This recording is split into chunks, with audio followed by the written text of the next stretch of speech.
buri genekerezo rya 16 ukwezi kwa 11 kila mwaka. Uyu turi mu mwaka wa 2025. Uno munsi wa Mungu hakaba hariho umunsi wahariwe umugwanyi. Umugwanyi nawo tuvuze umugwanyi benshi baratahura canke ntibatahure, ariko ni bamwe bahasize ubuzima mu gikorwa c'ubutwari bariko barakora mu guhabuza amahoro, umutekano, ituze mu gihugu caho ciza c'u Burundi. Ibi navyo tukaba tubimazemwo neza na neza imyaka 20 kuva umwaka wa 2005 gushika uno mwaka turimwo na mahoro, nta ntekera, nta mafurushi, nta rusase, ahubwo indoto zacu nukugana tugana kwiterambere rusange, aho umurundi wese yisanga, umurundi wese akumva ari mu gihugu ciwe. Rero ndafashe kano kanya k'amasegonde make nubahe intwari twabuze tutanse. Nkoresheje amasegonde make kuko sonane kubasaba ngo umunota, kuko umunota ni mwinshi mu biganiro nk'ibi, na cane mu gihe twemeranije ko tugiye guza turakora ibiganiro bigufi kugira twese twisange. Rero kubaza kuja muri ivyo bikorwa ni mugire umugisha kandi muronanirwe. Hanyuma turasaba ko muzoza muradusigurira bimeze gute, biba vyifashe gute, kubera iki wiswe umunsi mukuru w'umugwanyi. Amakuru rero reka tuyahere mu gihugu kibanyi c'u Rwanda hariya hakurya ku mupaka igihugu c'u Rwanda gihana na Kongo, aho abanyagihugu baraye batwitswe n'intwekera. Ubwoba ni bwinshi cyane, biyunguruje aho mbere igisirikare n'igipolisi c'u Rwanda cabahatirija kudahunga canke kutagira muvuma nimwe igaragaza ko hariho umutekano muke muri ako gace. Uwo mutekano muke ntiwari umutekano muke nkuko bisanzwe tubivyo dukesha amatohoza twakoze tubajije abaherereye muri utwo duce, baba abanyarwanda canke abarundi baherereye muri utwo duce. Batubwiye ati samasasu eka ntiyari intambara, nti ubwari ubwicanyi oya namba, ahubwo n'abasirikare ba AFC M23 muzi bari mu burasirazuba bwa Kongo munsi y'iryo zina, ariko akabanyezina arabasirikare ba RDF inkotanyi bariko barataha ku bwinshi, batahana n'ibikoho binini by'igisirikare cy'u Rwanda bari baratwaye kwifashisha no kugwanisha kugira barabe ko bariba, barica, barasahura no kwigaruriza uburere bwa Sud Kivu na Nord Kivu. Aha rero bako babikura Igoma, ibikoresho biko bikugwa Igoma bisubizwa mu Rwanda biciye aho bita mu Gasenyi. Bimeze gute? Abanyagihugu bafashwe n'inteke n'ubwoba mu gihe bariko barabona ibikoho amabrende ngo n'amakamyo bisubizwa inyuma, bibaza ngo ni wazalendo yoba iduteye, ni FARDC yoba ibikoze nkuko yari yaravyemereye igihugu c'u Rwanda, ivuga ati on a le droit de poursuite, twebwe tuzorasa mpaka kuwa nyuma tumuherekeje i Kigali. Aho rero niho bari batewe n'ubwoba, bamwe batangura gutekera, ariko abajejwe umutekano baca barabanguka baraza kubasobanurira ko ari ibikoresho by'u Rwanda vyari byaragiye muri Kongo, ariko biriko biratahanwa kumvo iyihe biriko biratahanwa. Aha ni mu gihe muri Goma hariko haranugwanugwa igitero SINDAMUSIGA. Iyi Goma murumva ko imaze kiringo c'indwi zibiri zirenga kuva aho Macron asabiye ko hugurwa aeroport y'Igoma. Ejo mwarabonye mu masezerano y'ibanze babo bise accord cadre yasinywe idoha ko Goma yagarutswe ko mu gace ka gatanu nimba ntihenze aeroport y'Igoma, ariko ibi bikaba ari ibintu bidashoboka. Mugihe rero bidashoboka akaba ariko haragabwa hategurwa igitero kidasanzwe kugira barabe ko bobohoza Bukavu na Goma, ariko cane ubu ngo no gukontrataka Goma niho bishoboka kugira barabe ko bozingirira izi nyeshamba aba RDF Red Tabara FNL yanza bampema. Ndaje ndababwira ukungene bimeze. Musanzwe muri ko murabona agasakisaki urutavanako, ndabivuge urutavanako kuko hariho bamwe bambwiye ngo agasakisaki ntibatahura icari ico. Agasakisaki nako akunda kumubona ibintu vyiyanshe nabiza bivuga ibintu bimwe. Aha hose kumavuga ati fleury umva ni biganiro vy'agasakisaki bitavanako. Rero nkoreshe urutavanako ngira niho ikirundi cyo kumvikana neza. Muri ko murabona ibiganiro vy'urutavanako hariya hakurya mu Rwanda kuva ku munsi kuva hirya yejo kwanza simvuge ngo ku munsi wejo kuva ku wa gatanu ijoro rigana ku wa gatanu umunsi wa kane wa gatanu wa gatandatu umunsi wejo wa gatandatu igenekezo rya 15 mu Rwanda bariko baravuga ko igihugu cy'u Burundi giciye mu gisirikare cacu FDNB n'igisirikare ca RDC n'abafatanya bikorwa babo wazarendo n'abandi bariko baravuga ko ngo bariko barategura biyegeraniriza hamwe bategura igitero SINDAMUSIGA aha nkayibabwira ko nta muntu n'umwe yababwiye nubwo basanzwe bafise ubwo bwo bakaba aribwo bwatumye batekera ibigwanisho rutura bohomberamo nkuko bahombeye ivyo bakunda kuririmba ngo ubwirinzi n'ibindi bigwanisho byinshi bakoresha mu gukupa amasinyare mu guperturba n'ibindi byinshi ama infrarouge mwagiye murabibona wazarendo ibishirako intoki bahejeje kubavugutira umuti kuko basanzwe bazi ko urugamba ubu rukaze mu kirere amadrone amabombardement n'ibindi byinshi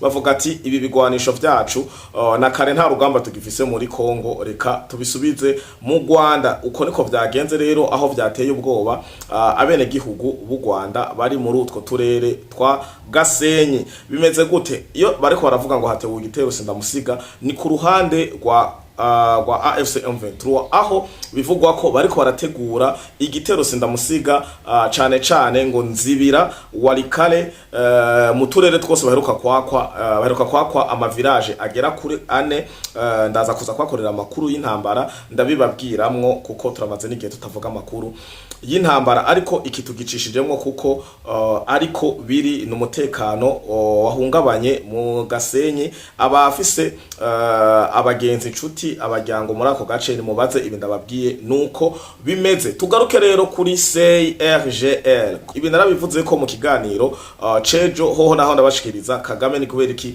atagiye muri Kongo aho hitabiriye hare hatumiwe abakuru b'ibihugu 11 Kagame akaba yarabuze ntanatume n'intumwa ariko sinje kugaruka kuri bino nje kugaruka ko abanyarwanda bariko baritwaza ko Kagame ataronse ubwo butumire bitari guca kumbure mu nzira vyaciyemwo benshi bakavuga ati ni gute ubutumire bwoca muri ambassade nanje hacanza nkabaza mwari buzi ko ubutumire babutuma kuri Gmail mwari muzi ko Kagame bomwemvita kuri Twitter bomwemvita muri groupe ya WhatsApp via message ya WhatsApp muri email oya namba bica mu buserukizi muratuma muri diplomatiquement muca mu bitahura ariko sico nje kuvuga ko ntahari karahungira nimba atitavye ino nama igira 9 yagana guha ubuyobozi Tshisekedi bw'imyaka 2 ayobora CIRGL ubuhoho bizogenda gute ko ubu tugomba gusubira vuba bwangu itariki ntiramenyekana ariko dibaza ko ukwezi koko kuzoba kugiye ahabona vuba cyane ariko umwaka wonda wababwire n'uyu mwaka wa 2026 tugiye kubona habaho umunsi mukuru w'imyaka 20 anniversaire ya 20 CIRGL ibayeho kuko CIRGL ndabibutse yabayeho mu mwaka wa 2006 Kagame azokwitwaza iki aba banyarwanda ariko barafukafuka bazokwitwaza iki bazovuga nta butumwa yahawe ubu n'umwaka wose Tshisekedi yatanze ubutumwa ikibiriraho mu kiganiro yakoze no mu ijambo yashikirije Tshisekedi twumvise avuga ko abatumiye muri anniversaire y'imyaka 20 CIRGL ibayeho ibi navyo bikazokongera kubera ikinshasa aca mvuga ati none nimba yitwaje ngo nta invitation yabonye ubu naho ko yabibwiwe twese twavyumvise hazokwitwazwa iki reka turabe rero ubugabo bwiwe aho bugera gushakoba ariko nababwiye ati wari umwenda w'inkuba yamiza amaso kwijuru iyi ni CIRGL nako ndababwira reka rero tugire gute dusimbire ku kibazo ca AZITABA iraregwa ko iriko irifatanya irikirajya rushwa hamwe na MONUSCO itora amafaranga y'u Rwanda kugira ba force abanyagihugu baba Kongomani ubwabo hakongera bagatora ngo n'abanyarwanda b'abahutu bavuga ikinyarwanda bari muri Kongo babayeho iyo myaka yose mwumva y'amagume bariko baratahanwa ku nguvu agasakisaki urutavanako murantunga mugabo ndibaza ko agasakisaki bamaze kumva ico bisigura urako atahanwa agasakisaki cyane mu Rwanda bigaragara babitirira ngo ni FDLR murazi ko nabakoreye ikiganiro nshishamo ndababwira ko biciye kuri radio Okapi yavuze ko aba FDLR bagera kuri 17 binjijwe ku munsi kwigenekezo rya 12 ukwezi kwa 11 uyu mwaka turimo. Aho nyene raporo ya Human Rights Watch hamwe n'ikinyamakuru the new humanitarian kivuga ko bariko barinjitwa ku gasakisake ni New Humanitarian catangaje itariki rya 12 ukwezi kwa 11 mu mwaka wa 2025 rivuga ati UN faces scrutiny over refugee transfers from rebel-held DRC. Iki kinyamakuru kivuga ko ugiye indani bavuga ati forcible transfers, deportation.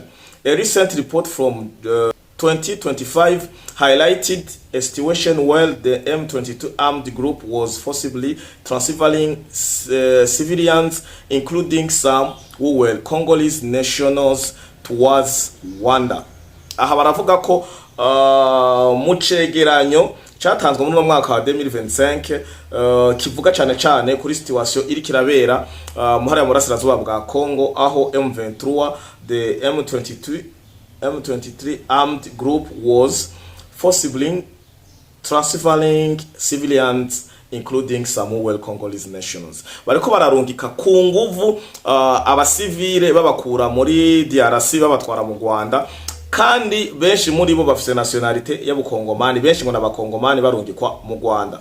HRW interviews suggested that some people were forcibly taken to transit centers and then deported.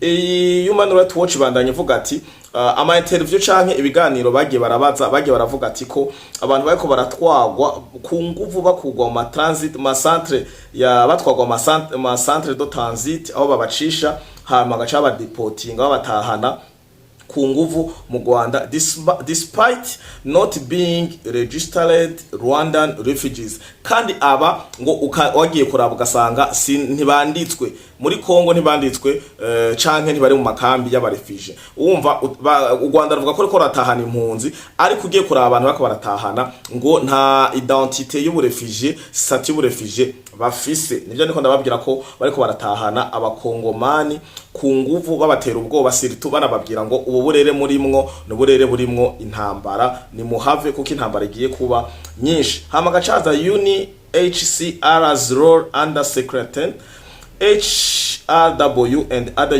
humanitarian actors raised concerns about UNHCR's involvement in this situation. Baravuga bararega benshi ko UNHCR iriko irabigiramo uruhara rwinshi cyane, kandi bikavuga ko bahawe ngo amafaranga menshi. Aya nayo sigitangaza kuko yitwa menshi aba yavuye mu maraso y'abanyekongo no mu butare n'agataka ka Kongo, biroroshe kuyadebloka. Aho rero UN yatanze igisiguro ivuga ko ngo nivyo harimo abasivile kandi hakabamwo abakongomani benshi, ngo kuko ngo abakongomani bamwe nibo batwisabiye ko twobatwara mu burere burimwo amahoro. Ikosa ryahabaye nuko bose biswe ngo ni impunzi zihungutse, bakanatako bakabita ngo ni imiryango y'aba FDLR, abandi naho bakavuga ngo ni abamwe mu bari baragoswe, mu bamwe bari barugarijwe n'iyi FDLR nkuko dusanzwe tubi babenyesha. Aha ibi navyo tukabikesha umumanyesha makuru yitwa Emmett Livingstone, akorera ikinyamakuru citwa freelance journalist based in Kinshasa covering Central Africa. Asanzwe ari ikinshasa, akaba akora amakuru acungera cyane yibaza ku karere ka Afrika yo hagati. Murumva abonye ibiriko birabera mu rasirazuba bwa Kongo ntiyo vyihangana. Akaba haro nundi umenyesha makuru bahaye izina rya Mushanga Akili, ndarivuze nkuko nabo bararyanditse riripubliye, ariko ugiye kumviriza munsi ucamva igituma. Yitwa Mushaga Akili, numukongomani, a journalist based in Goma, ari muri Goma, working under pseudonym because akakora iri zina kumure sigiwe niryo yiyita, akakora muri pseudonym ngo because of threats against media by M23, akakora muri su anonyma kwera gutinya ko amabi aba bagwanyi ba AFC M23 RDF inkotanyi ziko zirakorera abamenyesha makuru bariko baratanga ukuri surtout ama media arageramiwe atari Kivu Morning Post muzobona ivuga ishigikira M23 nayo ikora ku mugaragaro ikorera kandi Goma kukikora ivya M23 ishakayo nta kibazo. Uyu muntu rero akora munsi ya Mushaga Akili ngire ko mvuga ko niki kinyamakuru cakoze ikosa. Umuntu nimba yitwa Mushaga Akili bari kuvuga umenyesha makuru Mushaga Akili ntiba precise kari su anonyma kuko nkuba bivuze kari su anonyma yiyise rino zina nimba nitwa Fleury nkaca niyita kari kuru canke intare gusa nkuko baca abantu bagira curiosity yo kuja kurondera Mushaga Akili ninde aha bamwe expose sino kubesha. Hanyuma hano biravuga ko bon amakuru nayo ni nkuko biriko biravugwa kandi cyane ko it was biravuga na the new humanitarian barabandanya mu gace bavuga ati it was brutal like you wouldn't believe ngo vyari très brutal babishizemo imbaraga nyinshi nguvu baratubabaza cyane nkuko birengeye ukwemera said Frank uyu not his real name nawe nyene ngo sizina giwe ryukuri ni izina bamwise su anonyma kukwera atemwanyije ibiriko birabera hariya Igoma babesha ngo ni FDLR ngo said Frank not his real name who managed to escape a deportation in May. Uyu Frank yatanze ubuhamya canke preuve canke témoignage avuga ko ivyo bakora biteye ikigongwe birararengeye ikiremwa muntu kuko bakoresha inguvu nyinshi cyane.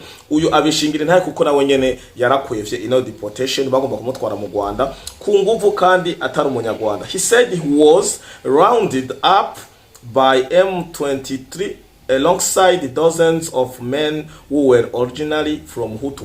Avuga yarakikujwe n'aba M23 benshi hamwe n'abantu iduzene n'abantu 12 no dozens of bavuga n'abantu n'amaduzene menshi y'abagabo who were originally from Hutu villages reputed to be FDLR strong holds. Bavuga ko abantu benshi amaduzene y'abantu benshi babagabo b'abahutu bakwe mu mavirage abamwo abahutu bitwa ko ari aba FDLR. Murumva ko izina muhutu wese mu burasirazuba bwa Kongo ni FDLR. Uvuga ikinyarwanda ho horo umuhutu hariya ni straight uri umu FDLR. Bimwe nababwira ko izina inkotanyi sasimifitutsi na nibo babayeho neza cyane mu Rwanda. Murabona ko abo bindi bitwa ngo na imbesigarira canke ngo ni imiryango y'aba FDLR urana ko no gusenyegwa na mavunja no gufatwa nabi.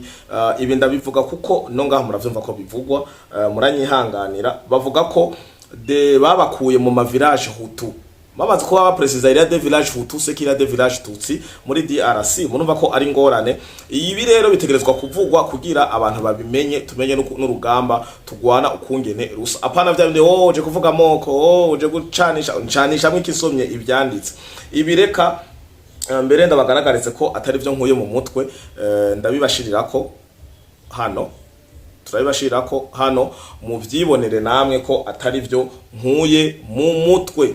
Rero reka tubakengurukire amakuru nayo nagwanda babwire mu mfonyafunyo ko IGITERO iyi Commission internationale sur la région des Grands Lacs izogira anniversaire y'imyaka 20 izobera Kinshasa. Tuzoraba ko Paul Kagame azokwitaba azokubahuka kuja kunamura amaso arabe Tshisekedi ariko aracelebra nk'umuyobozi anniversaire igira 20 ya yuno muryango. Hanyuma tubabwire ko Igoma igitero umwanya n'umwanya gishoboye kubaho kuko biriko biravugwa cyane na cyane ubwoba butekeye abanyarwanda bene gihugu b'u Rwanda bari igisenyi bariko barahura n'amakuba n'ubwoba bwinshi bahenda umushitsi bivanye n'ibigwanisho bariko barabona byinjizwa ku gasakisaki ku muvuduko udasanzwe. Turagarutse mu kanya mu kiganiro gikurikira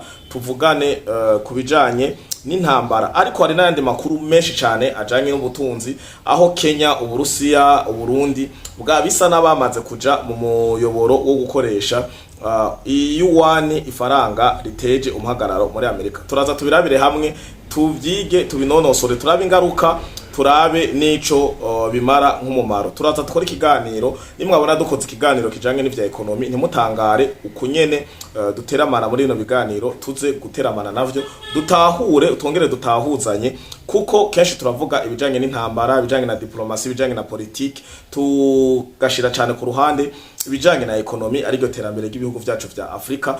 Twigire hamwe turabe ko zino ngingo cyane zino ngendo bariko barafata, ndavuga Uburundi rwarabikoze baca rufatira ibihano, murabizi babugarira amaviza. Kenya nayo iheruka kubikora, ntivyamenyekanye ariko vyagiye ku mugaragaro. Mbere yo yabikoze, yakoze ikintu kinini cyane kuko yakoresheje amafaranga menshi cyane. Uburusiya nabwo nuko, n'ibindi bihugu vyinshi. Ndaje ndabibabwire, hari ikintu bita block y'Abashinwa yakozwe, atari BRICS ariko ni block NGINI, ni block reka ngende ndakibabwiye ko gato, ni block yitwa TING, block TING ni umva mu gishinwa biragora gusoma. Nuko turaje tubirabire hamwe ibijanye n'ivyo butunzi n'ibihugu vyo muri Afrika, tukwisusonora gute guhindura idolari uja muri yuan bifise ingaruka iyi. Mwarakoze, mwarahezagiwe. Ndabibutse ko nta Free Podcast TV atamwebwe wa Mungu mwiza.